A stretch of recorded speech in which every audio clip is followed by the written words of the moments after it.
एक विकल्प निकाला गया ताकि परमानेंट एम्प्लॉयज़ को रखने की जो शर्तें हैं उनसे मुक्त रहा जाए और कॉरपोरेट की तरह टाइम बाउंड काम निपटाने का सिस्टम भी खड़ा रहे। बिहार में सरकार के इस दायित्व को पूरा करने का दारोमदार बेल्ट्रॉन पर है।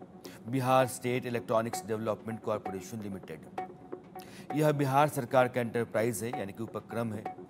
बेल्ट्रॉन जिन लोगों को काम पर रखता है वह कॉन्ट्रैक्ट पर रखे जाते हैं। काम ज़्यादातर डेटा एंट्री का होता है। स्टेनोग्राफर और प्रोग्रामर की हायरिंग भी बेल्ट्रॉन के जरिए ही होती है। हाई कोर्ट और सचिवालय से लेकर के ब्लॉक पंचायत स्तर तक कंप्यूटर पर डेटा एंट्री का काम ये लोग करते हैं, जिसके एवज में इनको एक रकम मिलती है, यानी कि वेतन मिलता है। अगर संख्या के लिहाज से देखें तो ये 20,000 लोग नहीं हैं, बल्कि 20,000 परिवार हैं और ये लोग ठेके पर काम करते हैं। बहुत लंबे समय से ये लोग अपनी शिकायतें उठाते रहे हैं। उनके साथ जाति, शोषण, अपमानजनक बर्ताव होता है, यह बात कहते रहे हैं। मुझे काफ़ी लंबे समय से शिकायतें भेजी जा रही थी और उसके साथ उनके सबूत भी इंडिया न्यूज़ की एडिटोरियल टीम ने इन तमाम मामलों को देखा और अपने पटना ब्यूरो के जरिए पड़ताल कराने के बाद हम इस नतीजे पर पहुंचे कि 20,000 परिवारों की आवाज़ को रखा जाना चाहिए और असलियत क्या है इसको समझना चाहिए। हिंदुस्तान में आज की तारीख में मसाइल बहुत सारे हो सकते हैं, लेकिन इससे ज़रूरी कोई दूसरा मुद्दा नहीं हो सकता है कि आप 20,000 परिवारों की रोज़ रोज़ की लड़ाई और रोज़ रोज़ की जलालत को एक सवाल के तौर पर रखें और उसकी असलियत की पड़ताल करें। पहले वैसे लोगों को मैं आपको सुनाना चाहता हूं जो बेल्ट्रॉन और उर्मिला। अब उर्मिला क्या है ये मैं आपको आगे बताऊंगा, बस इतना समझ लीजिए कि बेल्ट्रॉन जिन लोगों को कॉन्ट्रैक्ट पे रखता है उतने लोगों को लेकर के एक कंपनी आती है, उसका नाम उर्मिला है और वो फिर बेल्ट्रॉन को देती है, यानी कि आउटसोर्स कंपनी। उर्मिला के अलायंस में डेटा एंट्री ऑपरेटर की नौकरी करने वाले जो लोग हैं वो परेशान हैं और वो क्या कह रहे हैं पहले आप इसको सुनिए। इसके बाद आज एक बड़ी चर्चा है और एक बड़ी पड़ताल भी। और हमारी मांग सरकार से ही है कि हमारी सेवा संयोजन हो सरकार में। हम बेल्ट्रॉन के द्वारा आते हैं, सारा क्रियाकलाप बेल्ट्रॉन करती है और जो भी बेनिफिट के हम लोग मांग करते हैं गवर्नमेंट से, अधिकारियों से, तो वो कहते हैं कि आप उर्मिला के आउटसोर्सिंग है। आउटसोर्सिंग कह के हमको नकार जाता है। आपने तत्काल देखा हुआ कि लड़का के पेमेंट के चलते उन्होंने अपने इच्छा मृत्यु मांगा राष्ट्रपति से। ये दुर्भाग्य है हमारे राज्य का। काम करने के बावजूद भी उसको पेमेंट 3-3, 4-4 महीना नहीं मिलती है। अधिकारी उसकी पेमेंट के पर ध्यान नहीं देते हैं। हम लोग का पेमेंट देखिए भिन्न प्रकार का पेमेंट है, किसी का पेमेंट विलम्ब होती है, हाँ, क्योंकि प्रक्रिया बहुत लंबा है।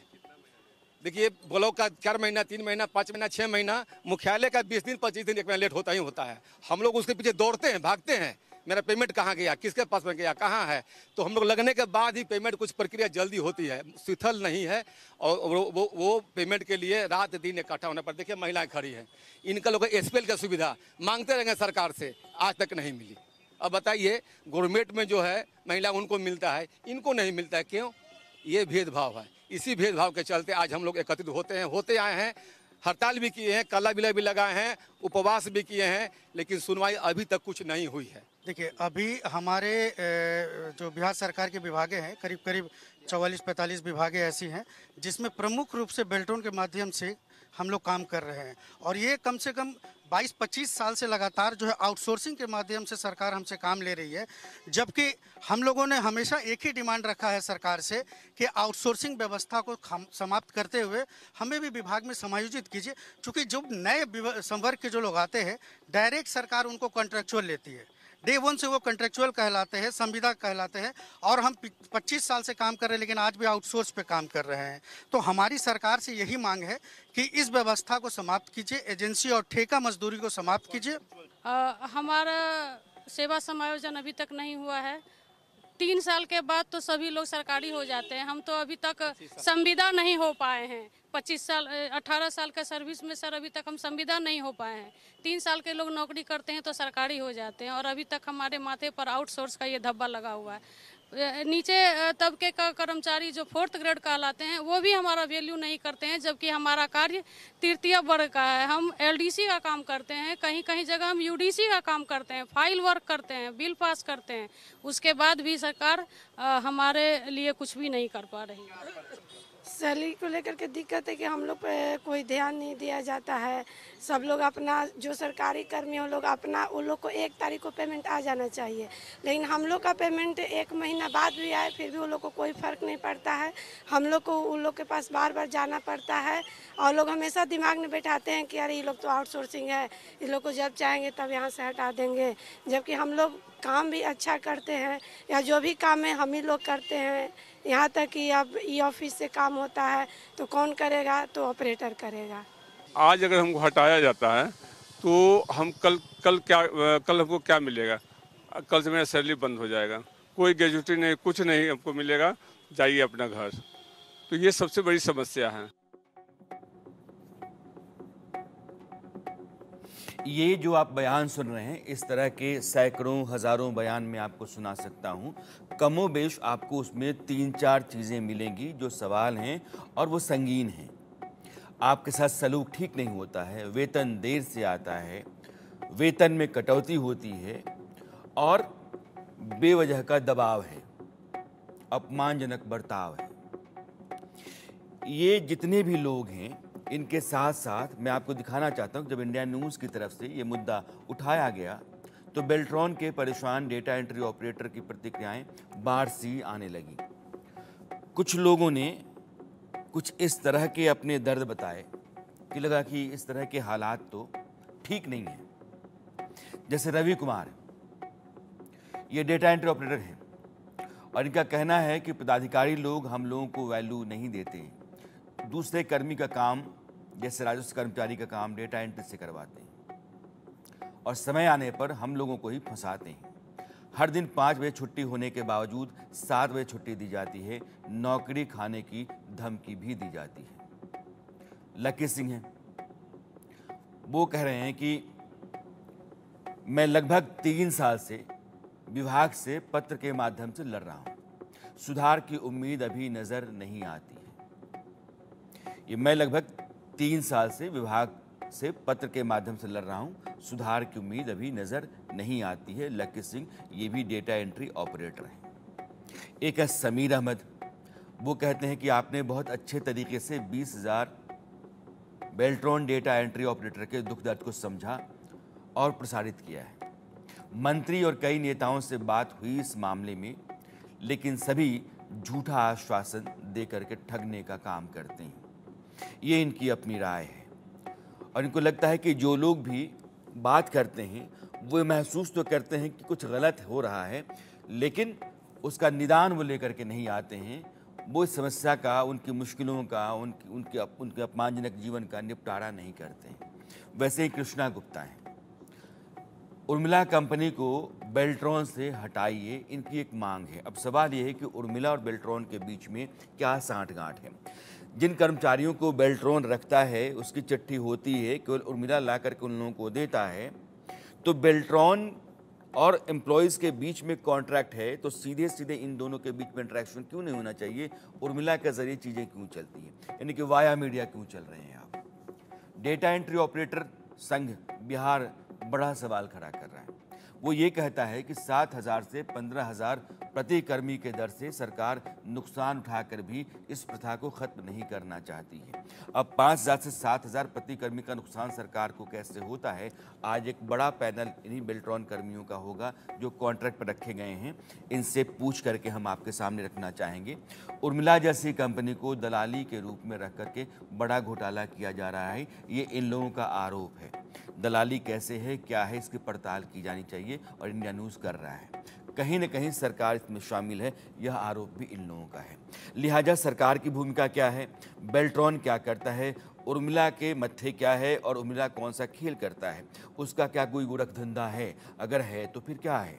तो आज जो पहली कड़ी है, इसमें बेल्ट्रॉन के उन तमाम एम्प्लॉयज़ को लेकर के हम आए हैं जो ठेके पर बिहार में काम करते हैं, जिनकी तादाद 20,000 से ज़्यादा है। और ये अजय कुमार हैं जो प्रदेश अध्यक्ष हैं डेटा एंट्री ऑपरेटर जो हैं उनके यूनियन का। रंजन कुमार हैं, आप भी डेटा एंट्री ऑपरेटर हैं। विशाल कुमार हैं, आप भी डेटा एंट्री ऑपरेटर हैं। और अनिल सिंह और अमित जायसवाल। और आखिर में लेकिन बहुत इम्पॉर्टेंट हैं आनंद कुमार। आनंद कुमार वो शख्स हैं जिनकी चिट्ठी मैं आपको दिखाऊंगा और उन्होंने कहा कि ये महीना जब ख़त्म होता है तो मुझे इच्छा मृत्यु दी जाए, मैं अपनी ज़िंदगी ख़त्म करना चाहता हूँ क्योंकि मैं इस तरह के जीवन से आजिज़ आ गया हूँ।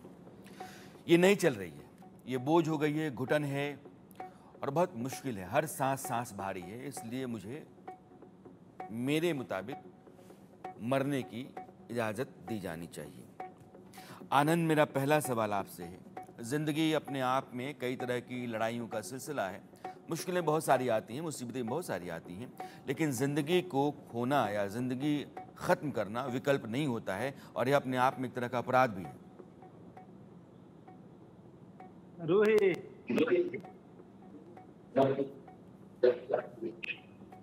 हमारी आवाज आनंद, आपको मेरी आवाज़ आई? सर हमारी आवाज आ रही है आपकी आवाज? मैं आपका नेटवर्क ठीक कराता हूं, आपकी आवाज़ में दिक्कत है।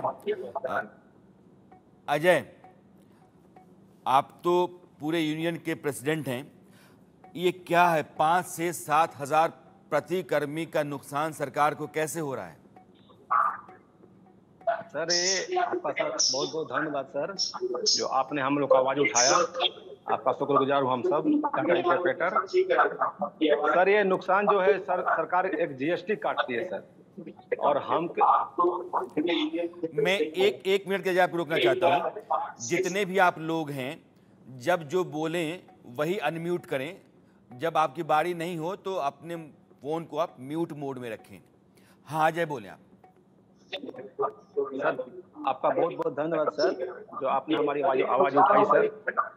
हम सर डाटा इंटरप्रेटर का सर बड़ी दुख भरी कहानी है सर। हम 2001 से वित्त विभाग में सर कार्यरत हैं और हमारी सेवा कुछ दिन के लिए सर बची हुई है सर।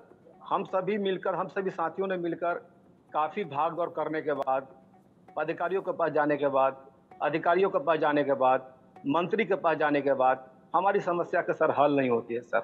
बड़ी दुख दर्द होता है सर। नहीं, समस्या क्या है आपकी? आप लोग बहुत लंबे समय से ये कहते रहे हैं कि हमारे वेतन में बेवजह कटौती होती है, हमारे साथ बर्ताव ठीक नहीं होता है, कभी भी निकाल दिया जाता है, काम का बोझ ज़्यादा डाला जाता है, लेकिन है क्या?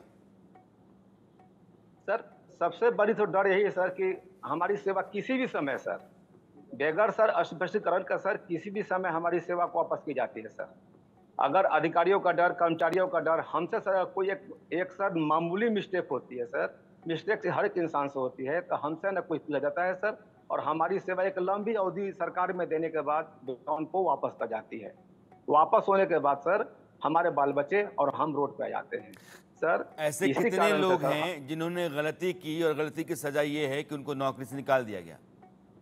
सर अभी तो सर हमारे विभाग में, हमारे सर बिहार में जो हमारे साथी हैं सर, करीब 100 ऐसे हैं सर, जो कि सर मामूली गलती का, एक सर टाइपिंग माइनर मिस्टेक के कारण सर उनकी सेवा वापसी कर जाती है सर। आप भी बताइए सर, 25 साल, 20 साल, 22 साल, 10 साल, 12 साल सर सेवा देने के बाद अगर छोटी सी गलती से हम वापस कर जाती है सर, कितना हमको दुख होता होगा सर। हम दर दर भटकते हैं, जगह जगह जाते हैं, लेकिन हमारी सुनवाई नहीं होती है। इस कारण से सर हम सब साथियों ने मिलकर आपसे सर अनुरोध किया सर, आप भी हमारी आवाज को सर सरकार हमारी कोशिश ये है कि जो आपके हालात हैं, जो आपकी असलियत है, जो मुसीबतें, मुश्किलें, परेशानियां हैं, या आपके साथ जो कुछ भी गलत हो रहा है उसको मैं रखूं, लेकिन जहां भी आपका सवाल है वहां से भी हम जवाब तलाशेंगे। पहली कड़ी है और इस पहली कड़ी में हम चाहते हैं कि आपकी आवाज़, आप लोगों की दिक्कतों को हम बिहार और देश के लोगों के सामने रखें। रंजन कुमार, आप भी डेटा एंट्री ऑपरेटर हैं, कितने घंटे का काम होता है, क्या बोझा है, क्या मुश्किल है? सुबह 9:30 बजे से शाम को 6 बजे तक हमारी कार्यरत होती है सर।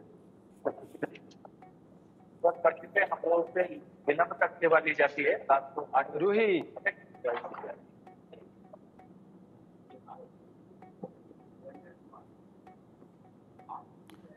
रंजन की आवाज़ ठीक है।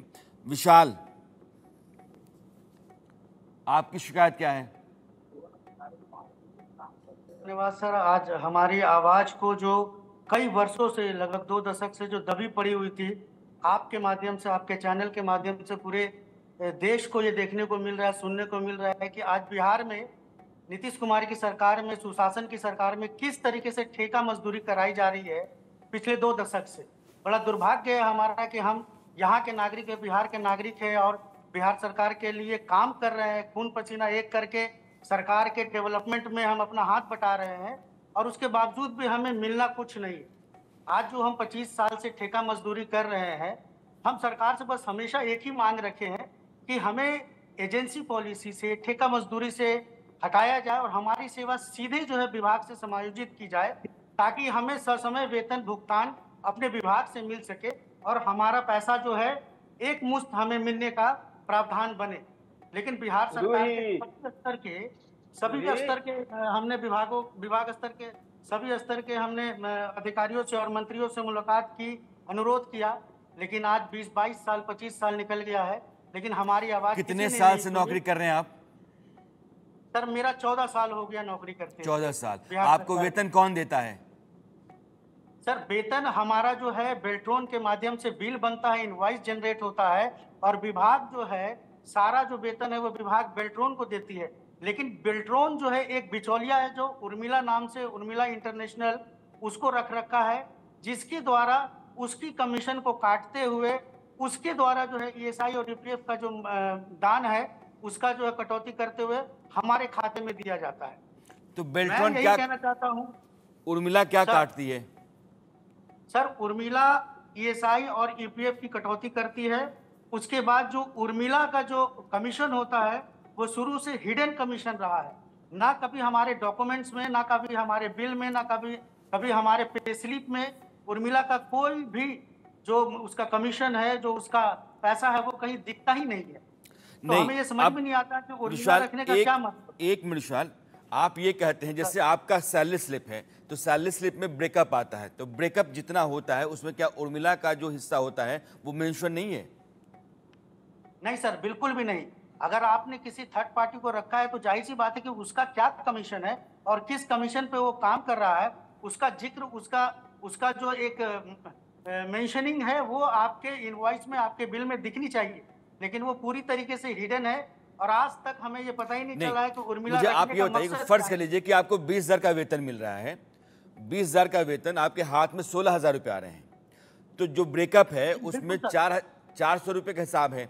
फर्ज कर लीजिए कि 4,000 रुपये जो कम आ रहा है, 3,200 रुपये का हिसाब है, 800 का हिसाब नहीं है, तो 800 का हिसाब नहीं है, दिखता है कि आपके ब्रेकअप में? नहीं सर, बिल्कुल नहीं दिखता। अगर हम ऐसे देखें, सारा कैलकुलेशन अगर हम कर लेते हैं, सारा कैलकुलेट करने के बाद हमें ये पता नहीं चलता है कि कुछ पैसा जो है वो 800,000 रुपया ये कहाँ गया, किसके खाते में गया, किसके लिए ये पैसा जो है जमा किया जा रहा है, ये हम कर्मियों को कभी आज तक पता नहीं चला, ना पूछने से कोई बताता है हमें ये बात। ये 800,000 रुपये अगर आपके वेतन के हिस्से में नहीं है तो आप उसकी दावेदारी कैसे कर सकते हैं? आपको 22,000 रुपये मिल रहे हैं, ब्रेकअप में 22,000 दिख रहा है, तो फिर 800,000 रुपये कहाँ गायब हो गए आपके? ये पता नहीं चलता सर। हमने कई बार अपने विभाग के अधिकारियों से इस बात की चर्चा की, हमने जानने की कोशिश की, लेकिन हमें सही उत्तर, सटीक उत्तर कोई देने में सक्षम नहीं हो पाया है आज। आप मेरा जवाब नहीं दे पा रहे हैं, मैं आता हूं आपके पास लौट के। अनिल, आपके साथ क्या है? अनम्यूट कीजिए अनिल। आपकी शिकायत क्या है, आपकी परेशानी क्या है? सर हम बिहार राज्य डाटा ऑपरेटर संघ के उपाध्यक्ष बोल रहे हैं। सर हमारी 25 वर्षों से 20,000 की संख्या में पूरे बिहार में मुख्यमंत्री सचिवालय से लेकर ब्लॉक पंचायत स्तर तक पूरे तन मन से बेल्ट्रॉन के माध्यम से बिहार में सभी ब्लॉक जिला में डाटा इंटरप्रेटर कार्यरत हैं, के साथ प्रोग्रामर है, IT बॉय है, स्टेनोग्राफर है, 4 पद बेल्ट्रॉन के द्वारा हम प्रोवाइड किया जाता है बिहार सरकार में। सर मेरा यही कहना है कि इतनी वर्षों की सेवा देने के बाद हम 2007 से ग्रामीण विकास विभाग में सर कार्यरत हैं, लेकिन अभी तक जॉब की जो सिक्योरिटी होती है, सुरक्षा होती है सर, नहीं है।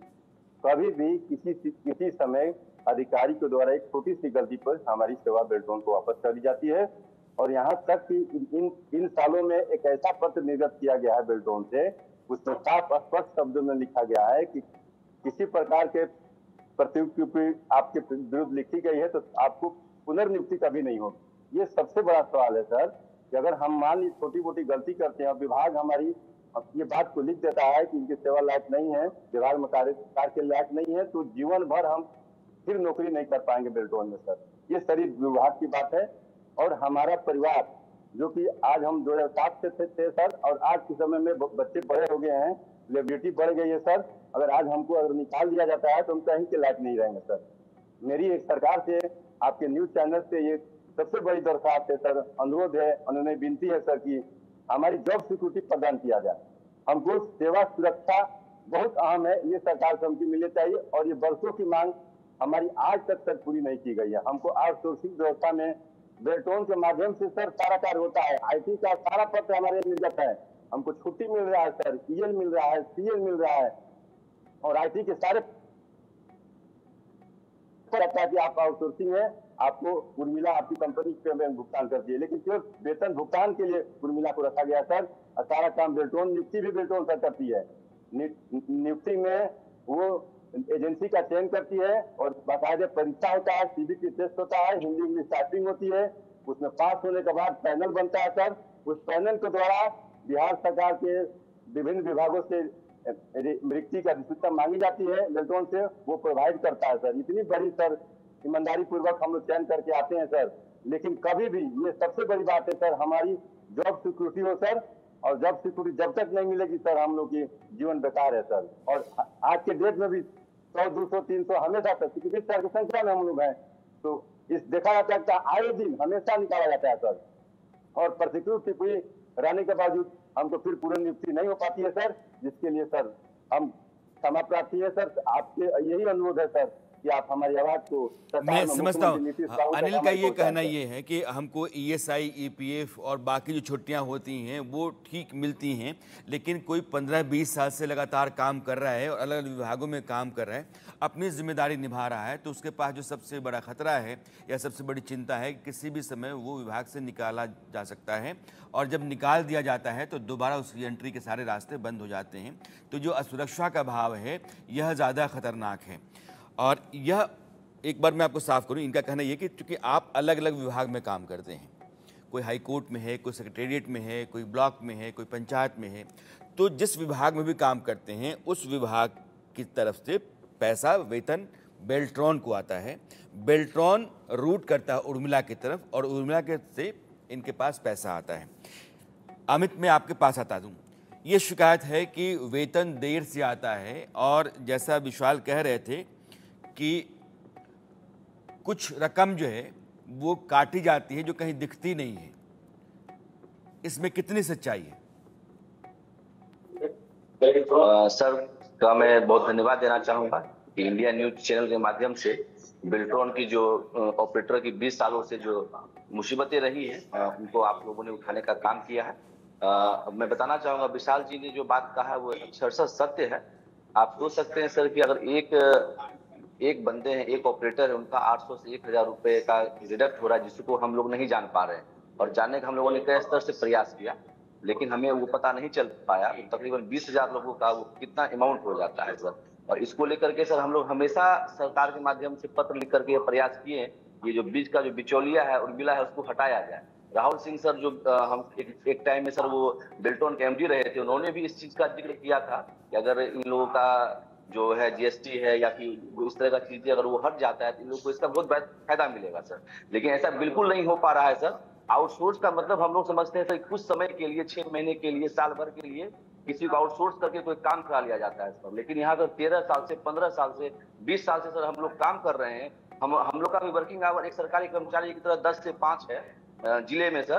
तो 10 से 5 हम लोग काम करते हैं। जरूरत पड़ने पर सर 10 बजे से पहले और 5 बजे के बाद कार्यालय में रुकते हैं। तो आखिर ये विषमताएं क्यों, हम लोगों को इतनी विषमताएं क्यों, जब हम लोग सब साथ काम कर रहे हैं, एक साथ बैठ करके वही काम कर रहे हैं जिस काम को लेकर के सरकार दिल्ली में बड़े बड़े जगहों पर प्राइज लेती है कि सरकार जो है अच्छा काम कर रहा है, उसका विभाग जो है आगे बढ़ रहा है। लेकिन अफसोस तब लगता है सर जो उस काम को पीछे से कर रहे हैं, जो हर एक विभाग में सर ऐसे जगह पर गोपनीय विभाग में बने हुए हैं जो इस काम को अंजाम दे रहे हैं, उसका सुधि लेने वाला सर कोई नहीं है। जब हमारी बात आती है कुछ बेहतर करने की तो आउटसोर्स का तमगा दे करके उसे खारिज कर दिया जाता है। इसका कुछ नहीं हो सकता है। तो सर अगर आप बहुत तह तक जाएंगे तो आपको बहुत सारी चीजें पता चलेगी। उर्मिला की कंपनी जो है, उर्मिला इस कंपनी के पीछे कौन लोग हैं, किनका उसको संरक्षण प्राप्त है, वजह से हम लोग का जो ये मांग है चूंकि एक वो ये नहीं सीरीज हो पा है रहा है।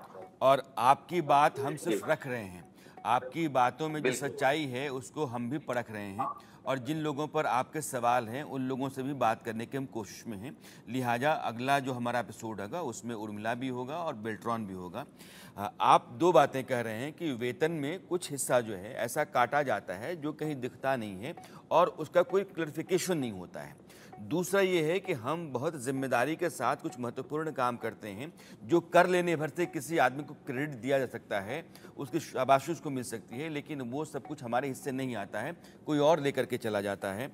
और बेल्ट्रॉन क्या है, मैं चूँकि हमारे साथ बहुत एक लंबी पाथ है जो बिहार से जुड़ी हुई है, उन सब लोगों के पास मैं चलना चाहता हूँ। गौरव हैं, समीर हैं, वरुण हैं, अभी आनंद के पास भी जाना है। लेकिन बेल्ट्रॉन क्या है ये मैं आपको बताना चाहता हूँ। Bihar state electronics development corporation limited, ये बिहार गवर्नमेंट का एक उपक्रम है।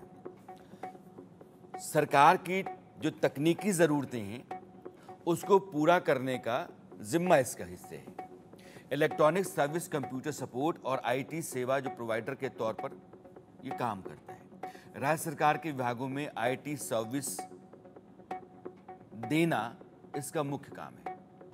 Data entry operator, programmer, IT persons जैसे जो पद होते हैं उन पर लोगों की नियुक्ति बेल्ट्रॉन के जरिए होती है, लेकिन ये ठेके पर होती है, कॉन्ट्रैक्ट बेस पर होती है। और इनका कहना ये है कि ठेका 2, 4, 10 महीनों का, 2 साल का हो सकता है, लेकिन 10 साल, 14 साल, 15 साल, 20 साल का ठेका नहीं हो सकता है। जबकि आप सरकारी अधिकारियों, सरकारी कर्मचारियों की तरह ही हमसे काम करवाते हैं, हमारे ऊपर जिम्मेदारियां उतनी ही हैं, हम उतने ही भरोसे से काम कर रहे हैं, हम आपके ठीक बगल में बैठ के काम करते हैं, लेकिन हमारी भूमिका इतनी भर कि हम आते हैं, अपना काम करते हैं, चले जाते हैं। आप जब चाहें हम निकाल बाहर कर सकते हैं। हमारी जो सैलरी है उससे आप जो काटते हैं हिस्सा जो दिखता नहीं है, उसकी सफाई हमारे पास कुछ भी नहीं है। और सरकार को पर कर्मचारी 5 से 7 हज़ार रुपये का नुकसान हो रहा है। यह भी मैं समझने की कोशिश करूँ कि कैसे होता है। अब आपको मैं बताता हूँ कि उर्मिला जो कंपनी है वो क्या है। हालांकि उर्मिला कंपनी को बताने से पहले मैं अमित के पास फिर चलना चाहता हूं, क्योंकि अमित ने जो चिट्ठी लिखी है उस चिट्ठी ने मुझे भी थोड़ा परेशान किया कि कोई आदमी अपनी ज़िंदगी के ऐसे मोड़ पर आ जाता है कि उसको लगता है कि ज़िंदगी ज़्यादा ख़राब है मौत के मुकाबले, इसलिए मौत को अपनाना अच्छा है और वो अपने मरने के लिए अनुमति मांगता है। मैं आनंद आपके पास आना चाहता हूँ। आनंद ये ऐसा क्यों है और आप इस मोड़ पर अपने आप को क्यों पाते हैं?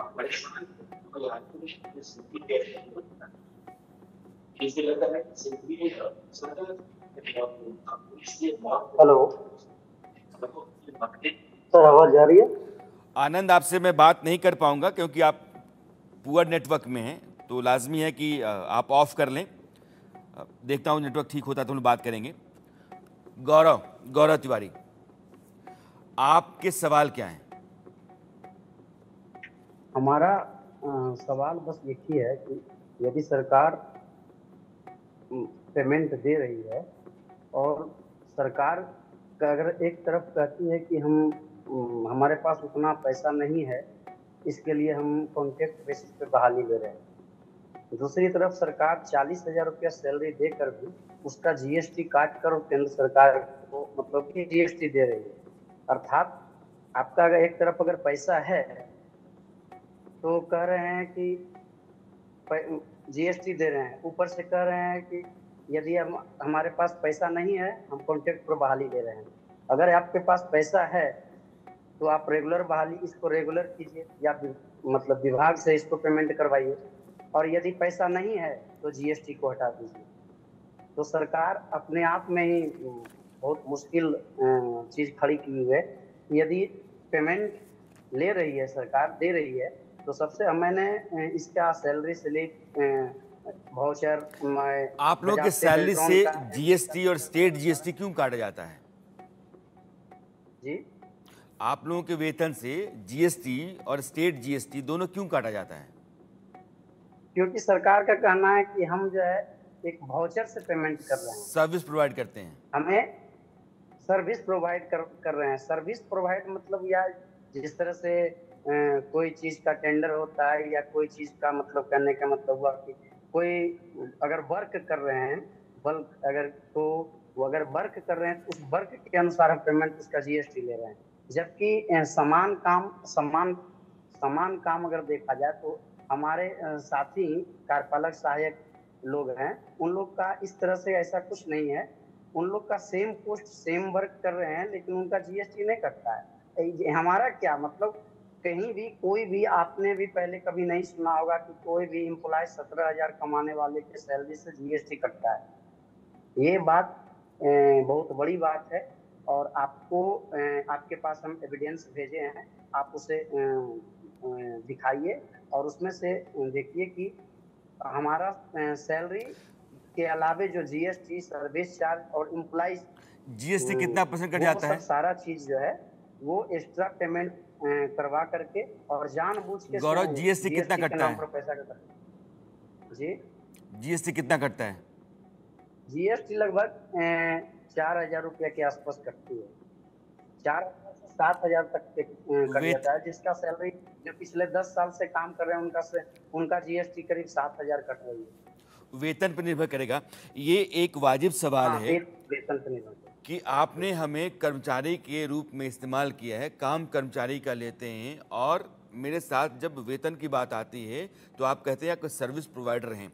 अगर किसी आदमी की 20,000 सैलरी है तो साल में उसको 2,40,000 मिलते हैं।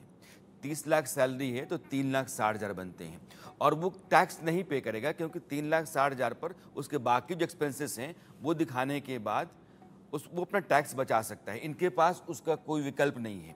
अगर 30,000 रुपये पर 30,000 सैलरी पे अगर 7,000 रुपये जीएसटी कट रहा है, इसका मतलब ये है कि आप 84-85 हज़ार रुपये जीएसटी में काट रहे हैं। वो आदमी बचा सकता था अगर वो सरकारी कर्मचारी है तो, या फिर सरकारी कर्मचारी की तरह उसके साथ आपने कॉन्ट्रैक्ट किया है तो, कि आपको हमने वेतन आपका दिया और टैक्स का काम आपका है। जो टैक्स आपके ऊपर बनता है वो टैक्स आप पे कीजिए। लेकिन आपने सर्विस प्रोवाइडर के तौर पे लिया है तो सर्विस के रूप में आप जीएसटी काट रहे हैं, जो बचाया जा सकता है इन लोगों के ज़रिए अगर आपने हमको कर्मचारी मान लिया तो, जो नहीं मान रहे हैं। और इसीलिए एक बड़ी रकम जो है वो जीएसटी में आपकी तरफ जाती है और आपको उस पैसे का नुकसान हो रहा है। एक बात समझ में ये आती है, और 15-20 साल से लगातार कोई काम कर रहा है, ठेके पर ही काम कर रहा है, जीएसटी भी कटवाए और किसी भी समय उसको नौकरी से आप निकाल दें, बाहर का दरवाज़ा दिखा दें, और उसके साथ सलूक बराबरी का ना हो, उसको भी लगे कि अपमानजनक जीवन है, बगल में सिर्फ आप हुक्म पर काम करते रहेंगे तो हुक्म का इक्का है आप, उसके अलावा आपकी कोई हैसियत दफ्तर के भीतर नहीं बनती है, तो लंबे समय तक काम करने के बाद भी आदमी को ये मलाल रहता होगा कि हमने क्या किया अपने जीवन के 20 साल में। वरुण बिहारी हमारे साथ हैं। वरुण, आपका सवाल क्या है?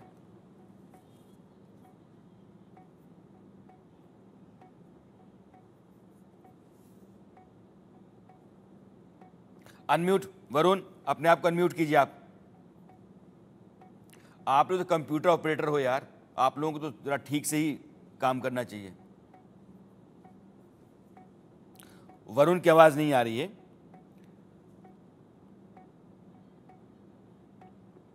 समीर जुड़े हैं क्या? समीर, आपकी शिकायत क्या है?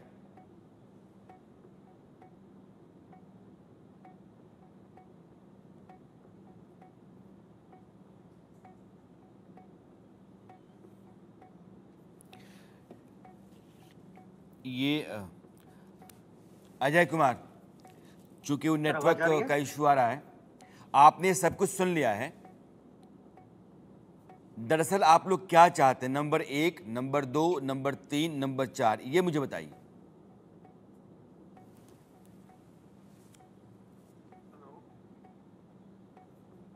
आप अनम्यूट कीजिए। आप सब लोग जो हैं वो नॉन टेक्निकल आदमी की तरह बर्ताव कर रहे हैं। आपका ऑडियो वीडियो आप जर्क चल रहा है ऑडियो अनम्यूट करना, म्यूट करना ज़रूरी होता है। आप अनम्यूट कीजिए, बात कीजिए। जी सर, आपने सबका बातों को सुना सर? बोलूं सर? हाँ बोलिए। सभी भाइयों की बातों को सुना सर, सबने अपना दुख दर्द को रखा सर। हमारी सर मांग एक ही है कि हमारी सरकार में सेवा संयोजन है सर। एक ही मांग, एकल मांग है सर, ताकि हमारी आने वाले पीढ़ी, हमारे बच्चे और हम सुरक्षित रहें सर। आजकल जो समय चल रहा है सर, हमारी मेडिकल के नाम पर सर बताइए सर, कुछ सुविधा नहीं है। एक कम पैसे में सैलरी है, बच्चों को खिलाते पिलाते पढ़ाते लिखाते हैं सर, बूढ़े माँ बाप घर में हैं। अगर कुछ ऐसा हादसा घर में हो गया सर, तो हम कहाँ से फिर सर ट्रीटमेंट करा पाएंगे? जमीन जेवरात बेचने पड़ेंगे सर। ये मजबूरियां हमें है दो। और तीसरा सर, सैलरी का कोई डिमांड नहीं हम सरकार से सर। सैलरी जो हमें दे रही है, हम उससे संतुष्ट है। हमारी सेवा को सरकार संयोजन करे, संविदा पर करे, ताकि जो भी सुविधा सरकारी कर्मचारी को मिलता है वो हमें मिले। हमारी लाइफ सिक्योर है सर। सभी बच्चे सर, हमारी महिलाएं भी हैं सर, उनकी एक सर एकल मांग थी सर, एक की से आपका एक ही सवाल है कि मेडिकल इंश्योरेंस आपका नहीं है, यही ना? नहीं है सर, नहीं, बिल्कुल नहीं है सर, एकदम नहीं है सर। आज के समय में सर बहुत मोस्ट है सर मेडिकल इंश्योरेंस। इतने भर से आप लोगों की शिकायत खत्म हो जाएगी? नहीं सर, वो तो हमारी सेवा संयोजन सरकार में अगर हो जाए सर, तो हमें सारी सुविधा मिल जाएगी। हम इसी के लिए तो मांग कर रहे हैं सर, आपसे अनुरोध कर रहे हैं सर, सरकार से अनुरोध कर रहे हैं, हमें सर संयोजन करें सरकार में, सबमिट कर, ताकि आप चाहते हैं कि आपको परमानेंट एम्प्लॉय बनाया जाए? सर हमें सर संविदा पे सर, हम तो सर कंस्ट्रक्शन आती है सर, आउटसोर्सिंग के नाम पे सर, आउटसोर्सिंग के नाम पे सर सुविधा आउट है सर, कुछ भी सुविधा नहीं मिलती है। हमें सरकार संविदा पे ले सर, तो संविदा पर बात कर रहे हैं सरकार से लेने के लिए सर, ताकि सरकार पर सर कोई वित्तीय बोझ भी नहीं पड़ेगी। जो भी हमें सर गवर्नमेंट की सुविधा है सर, जो सो कि किसी भी मनुष्य को सरकारी ऑफिस में काम करते हुए मिलनी चाहिए सर, हम सरकार से वही मांग रहे हैं सर। हम काम करते हैं सर, 9:30 बजे जाते हैं, 6 बजे आते हैं, लेट तक रुकते हैं। और सर अहम काम विभाग सर, मुख्यालय सर, मुफस्सिल सर, ब्लॉक स्तर सर, बोर्ड निगम में सर, सचिवालय में सर कार्य कर रहे हैं सर। हम सब उसका सुविधा मांग रहे हैं सर कि हमारी लाइफ को सर सिक्योर कीजिए। आप सुशासन के राज है सर, शोषण मत कीजिए, यही मांग है सर हमारी सरकार से। हमारी सेवा का संयोजन हो सरकार में। ये अमित, आप चूंकि जी सर, अजय से बात करने के बाद मुझे लगता है कि दो ही चीजें हैं कि आप मेडिकल इंश्योरेंस मिल जाए और एक सिक्योरिटी हो सर्विस की, दो ही चीजें हैं। आप क्या कहना चाहते हैं? सर मैं बताना चाहूंगा जी, मैं ये बताना चाहूंगा सर, हम सभी 20,000 computer operator, programmer, IT boy, IT girl, सब की एक मांग है सर, सेवा समायोजन। सर सेवा समायोजन में सर्वनिहित है सर, हर एक चीज है सर। अगर वो हो जाता है सर, तो हर एक पुरुष, हर एक महिलाएं, सबका सर जो भी कष्ट है, सेवा समायोजन का मतलब क्या हुआ कि आपको सरकारी नौकरी दे दी जाए? सरकारी सर, हम सरकार में ही सर और नौकरी कर ही रहे हैं सर। सेवा समायोजन का मतलब ही हुआ सर कि हमें सरकारी कर्मी घोषित कर दे सरकार, फिर क्योंकि सर जो हमको पेमेंट दिया जा रहा है, बाकी सरकारी कर्मचारी जैसे विभाग को ठेंगे पर रखते हैं, आप भी ठेंगे पर रखेंगे, फिर कहेंगे मुझे पेंशन दे दो।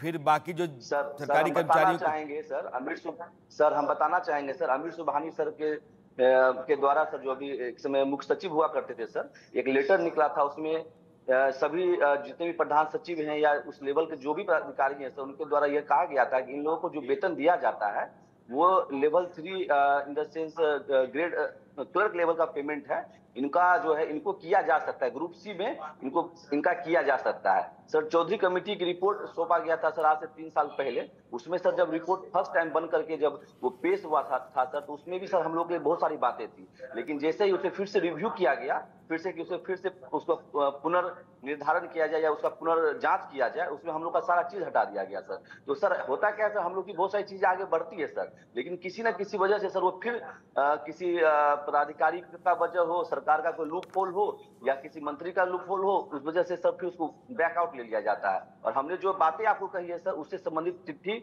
आपको हम या विशाल जी आपको उपलब्ध कराएंगे, जो मैं बता रहा हूं उसके सरकार भी इस चीज को मानती है सर, लेकिन एक्सेप्ट करने से पीछे हट रही है सर।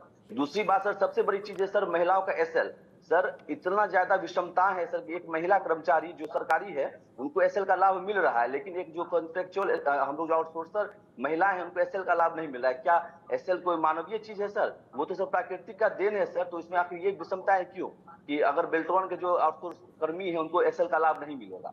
तो सर बहुत सारी चीजें ऐसी है सर जिसपे बात होनी चाहिए, और इसी बात को सर लेकर आप हम लोग के बीच आए हैं, ये एक दूत बन के, एक भगवान बनकर सर हम आपके माध्यम से सरकार से हम लोग जर्नलिस्ट हैं, हमारा काम ये है कि अगर कहीं भी कुछ गलत हो रहा है, किसी आदमी का वाजिब अधिकार है और हमको लगता है कि यहाँ आपको आवाज़ बुलंद करनी चाहिए, वो आवाज़ उठ नहीं पा रही है, तो हम उस आवाज़ को लेकर के आते हैं, हम अपना फ़र्ज़ निभा रहे हैं।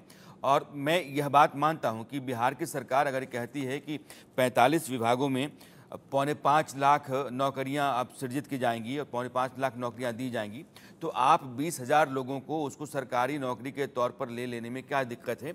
और 20,000 नई नौकरियां हो सकती हैं। और आप लोग एक्सपीरियंस हैं, 15 साल से 20 साल से सरकार की जिम्मेदारियां निभा रहे हैं। सरकार जो भी काम करवाना चाहती है आप लोग करते रहें। अगर आप सक्षम नहीं होते तो आपको निकाल दिया गया होता। आप कह रहे हैं कि ये गलती पर दरवाज़ा बाहर का दिखा दिया जाता है, तो बाहर का दरवाज़ा दिखा दिए जाने के विकल्प के लगातार सिर पर तलवार लटकने की तरह खड़ा होने के बाद भी अगर आप बने हुए अपनी कुर्सी पर, इसका मतलब ये है कि आप काम के लोग हैं, आप अपना दायित्व निभा रहे हैं।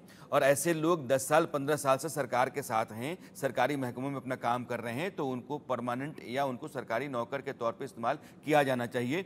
बेल्ट्रॉन के ज़रिए उर्मिला नाम की कंपनी के रास्ते उन पर गांठ नहीं डालनी चाहिए। तो उर्मिला क्या है, मैं इन लोगों से बात करने से पहले आपको बताना चाहता हूँ कि बेल्ट्रॉन उर्मिला के रिश्ते पर 10 सवाल हैं। एक कंपनी है, ये कंपनी जितने भी लोग चाहिए बिहार में अलग अलग महकमों में टेक्निकल सर्विस के लिए, बेल्ट्रॉन उसके लिए उर्मिला से मांग करता है और उर्मिला जो है वो मैन पावर सप्लाई करता है। ठीक, मान लिया हमने, उसके एवज में उर्मिला को बेल्ट्रॉन की तरफ से कुछ रकम जाती होगी, लेकिन बेल्ट्रॉन सीधे अपने एम्प्लॉयज़ को डील करने की बजाय वो उर्मिला के ज़रिए एम्प्लॉय को डील करता है। यानी उर्मिला की तरफ से आपके पास वेतन जाता है और काम लेते हैं सरकारी कर्मचारी अलग अलग विभागों में। इनकी जो स्थिति है वो बेसिकली फुटबॉल की तरह है। बेल्ट्रॉन और उर्मिला इंटरप्राइजेज है, इंटरनेशनल के बीच में आउटसोर्सिंग समझौता है। सरकारी विभागों को टेक्निकल पर्सन मुहैया कराना इसका काम है। डेटा एंट्री ऑपरेटर के साथ दूसरे कर्मचारियों की आउटसोर्सिंग का भी काम करती है। बेल्ट्रॉन के जरिए स्टाफ की भर्ती करने का काम है। कर्मचारियों की सैलरी स्लिप पर उर्मिला कंपनी का ही नाम दर्ज होता है।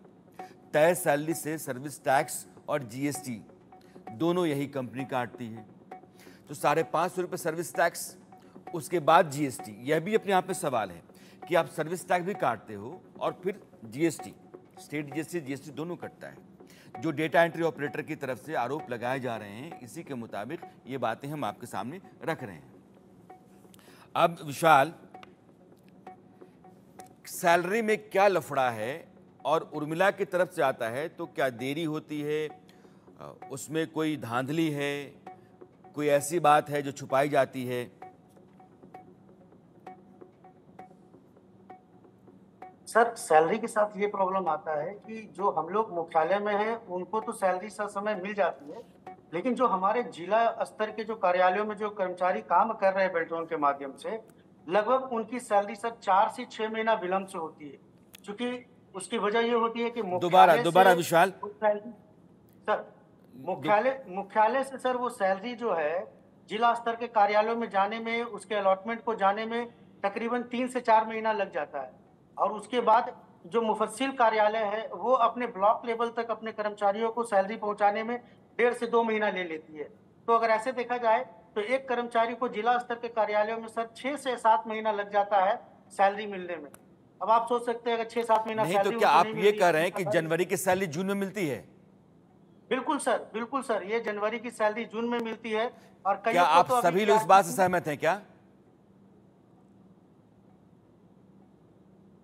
हाँ, जिला में वेतन की समस्या नहीं लगती है। ये एक सवाल है और ये गंभीर है। सरकार बहुत मुमकिन है कि जनवरी की सैलरी जनवरी में देती हो और फिर वो सैलरी अगर कहीं और जा रही है और 6 महीने तक के लिए 20,000 लोगों का वेतन कहीं और इस्तेमाल हो रहा है, मैं अपना अंदेशा जता रहा हूँ, मैं दावा नहीं कर रहा हूँ।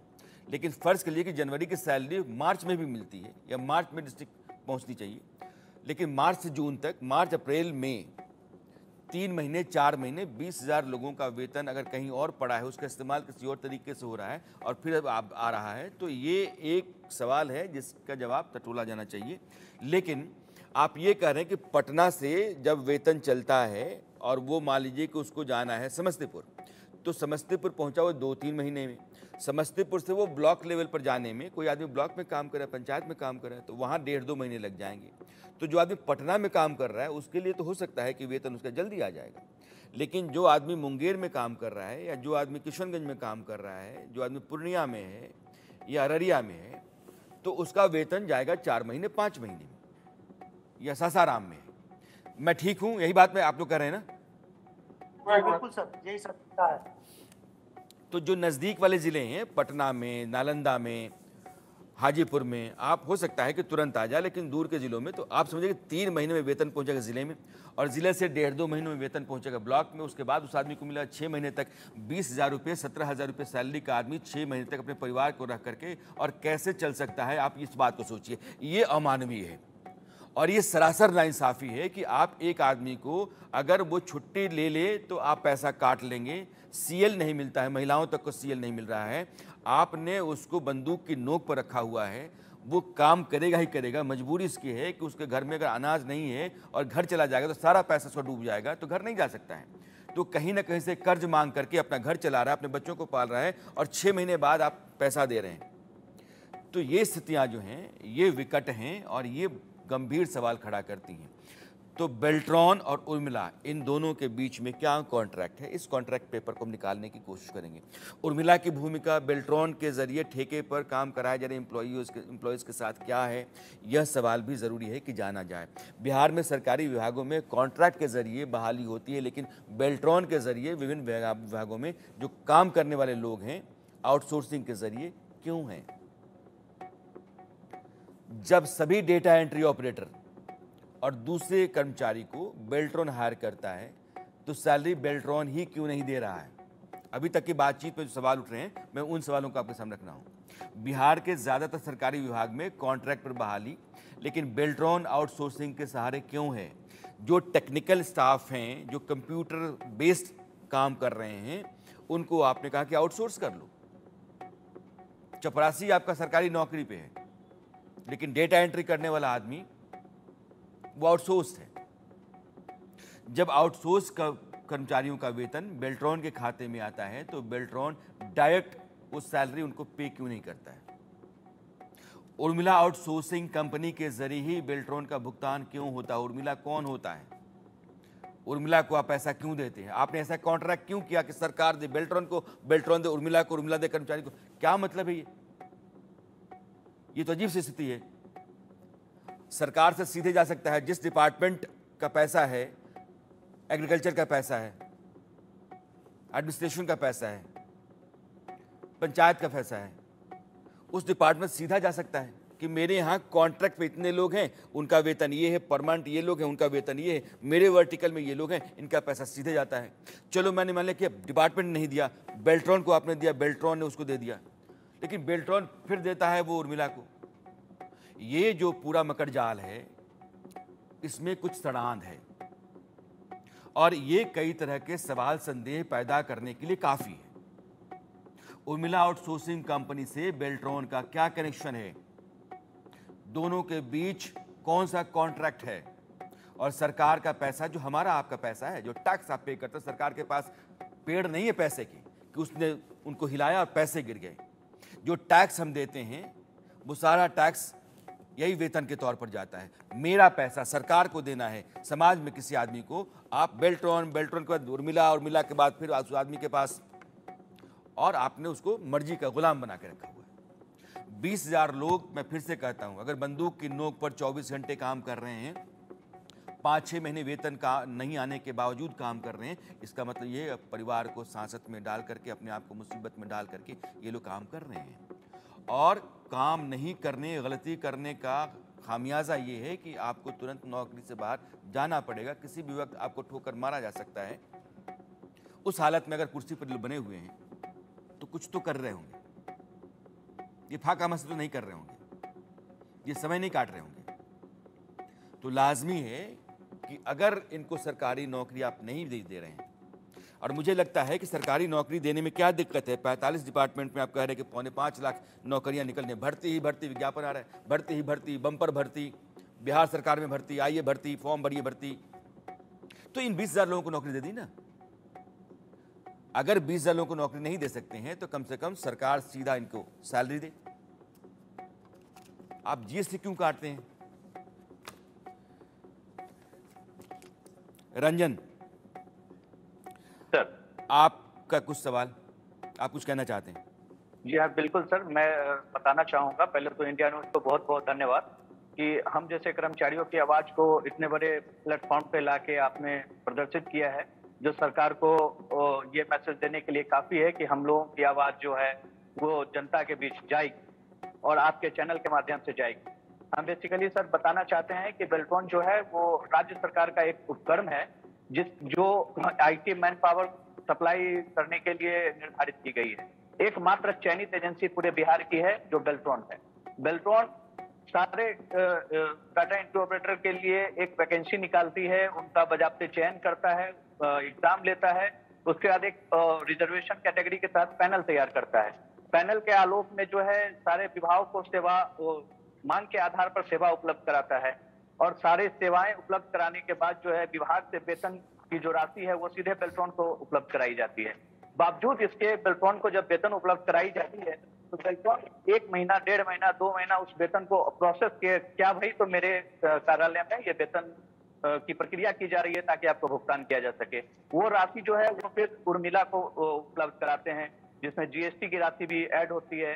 सरकार हम लोगों को गुड्स समझती है, जबकि GST गुड्स वस्तुएं पर लगती है, हम लोग मैन पावर है, हमारी सेवाएं दी जाती है। तो इस आधार पर सर्विस में भी है, लेकिन सर्विस जो है आपका वो सरकारी कर्मचारियों के तौर पे आपको होना चाहिए। सर्विस टैक्स है, लेकिन सर्विस टैक्स क्यों जुड़ा हुआ है आप लोगों के साथ, ये अपने आप में एक बड़ा सवाल है और इसकी पड़ताल भी हम कर रहे हैं। कुछ बड़े बुनियादी सवाल आपके हैं, मुझे लगता है कि वाजिब हैं, आपकी लड़ाई गैर वाजिब नहीं है, उसमें बहुत सारे कारण हैं। इन कारणों की पड़ताल हमारी टीम कर रही है और हम बेल्ट्रॉन और उर्मिला के बीच में जो कॉन्ट्रैक्ट है क्या है, क्यों वाया मीडिया आपके साथ पास पैसा आता है, क्यों 5-6 महीनों के बाद आपको पैसा मिलता है, क्यों आपको वो सहूलियतें नहीं मिलती हैं जो सरकारी कर्मचारियों को मिलनी चाहिए 15 साल 20 साल काम करने के बाद भी। इसलिए इन तमाम सवालों का जवाब हम टटोल रहे हैं, तलाश रहे हैं और उनको फिर बार बार लाने की कोशिश करेंगे। आज हमारा ये पहला एपिसोड था ताकि हम बता पाएँ कि आपकी दिक्कतें क्या हैं, आपकी लड़ाई कैसी है, आपकी मुश्किलें कैसी हैं और आप जो शिकायतें कर रहे हैं वो कितनी गंभीर हैं। बहुत बहुत शुक्रिया आप लोगों का जुड़ने के लिए, अपनी बात रखने के लिए। और ये बिहार में वैसे 20,000 लोग जो बेल्ट्रॉन के ज़रिए कॉन्ट्रैक्ट पर लिए जाते हैं और उनकी ज़िंदगी आज की तारीख में कई तरह के सवालों के घेरे में है और सवाल वाजिब हैं। इंडिया न्यूज़ इन सवालों की पड़ताल लगातार करता रहेगा और इनका हक इनको मिले, इस बात की हम हर मुमकिन कोशिश करेंगे। अरसत में आज इतना ही। मेरी आपकी मुलाकात कल फिर होती है, तब तक ले दीजिए विदा।